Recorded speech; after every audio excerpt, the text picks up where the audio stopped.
guys, so today I'm doing a movie review of the 1999 film Message in a Bottle.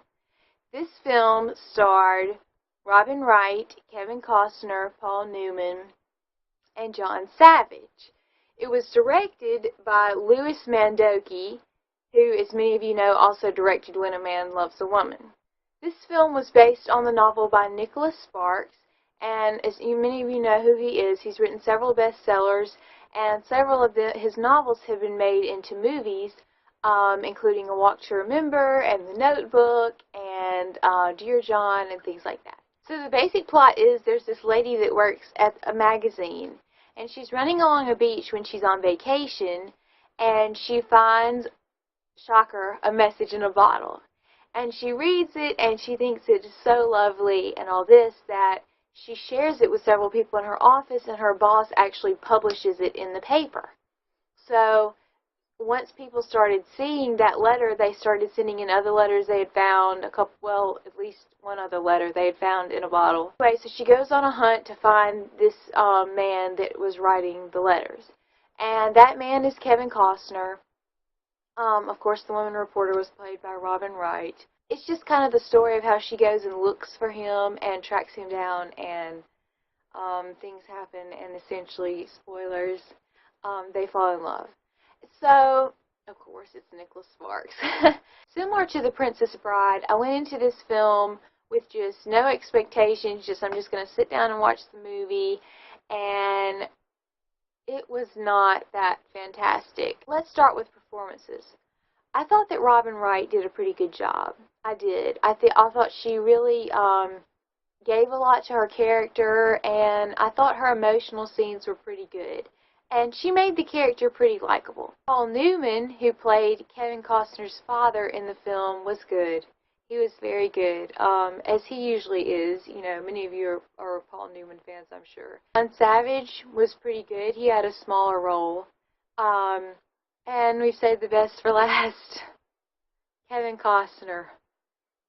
Wow.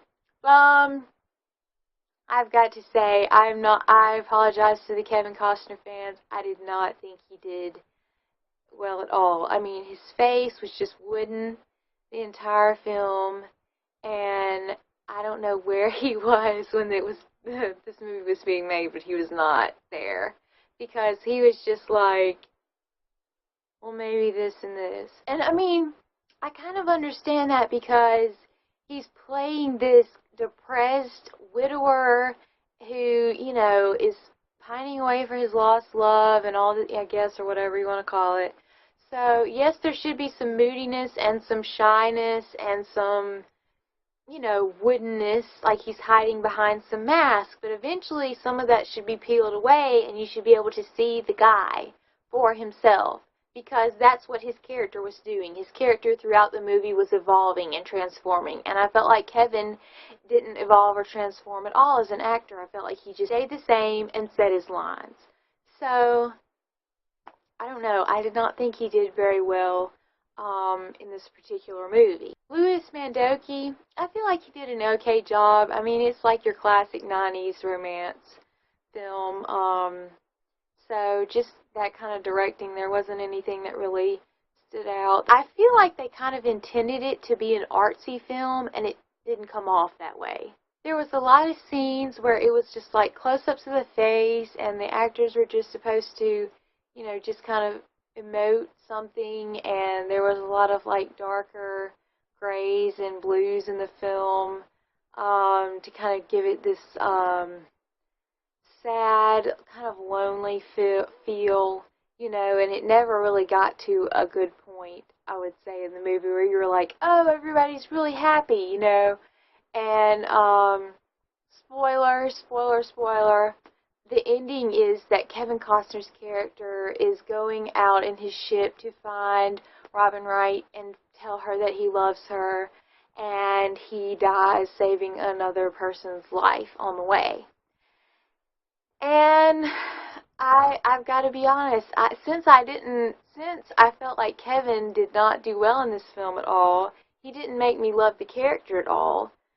So when his character died, I was just kind of like, okay, I thought the editing was pretty good. I felt like they could have picked it up a little bit. It got a little slow, but as I mentioned earlier, it was kind of supposed to be a little artsy, so it was kind of supposed to be slow, and the film was kind of just had this slow, aging, sad, kind of almost weary feel to it, you know, which if you're a young person, it's not, I mean, I'm not saying that there aren't films, you know, that young people enjoy that are, you know, weary or whatever you want to call it, but it's not upbeat, it's not a happy film in the least, and you kind of walk away from it with this sense of,